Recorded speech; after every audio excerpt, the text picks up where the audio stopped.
Deputy commissioner Tasnim Ali Khan نے کہا، chief secretary Punjab کے 19 نکاتی ایجنڈے کے تحت ضلع منڈی بہاؤدین میں صفائی ستھرائی، نکاسیاب گندگی کے ڈھیروں کی تلفی، بل بورڈز کی سیفٹی، وال چاکنگ کا خاتمہ، پارکس اور گرین بیلٹس کی خوبصورتی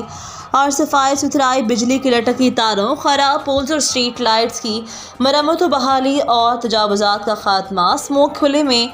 ہول کورس اور سیوریج لائنوں کی صفائی، سڑکوں کی پیش ورک مسائل کے سلسلے میں ضلعی انتظامیہ اور متعلقہ محکمے ضلع بھر میں ٹھوس اقدامات کر کے عوام الناس کو درپیش بنیادی مسائل کے حل کو یقینی بنا رہے ہیں۔ اجلاس میں پبلک سروس ڈیلیوری کی بہتری کے لیے چیف سیکرٹری پنجاب کے 19 نکاتی ایجنڈا پوائنٹس پر متعلقہ اداروں کی جانب سے عمل درآمد کے حوالے سے جائزہ لیا گیا۔ اولین ترجیحات میں چیف سیکرٹری پنجاب کے ہدایت پر عوامی ویلفیئر کے اقدامات کے حوالے سے 19 بنیادی عوامل مقرر کیے گئے، جن کا مقصد محکموں کی کارکردگی کو مزید بہتر بنانا،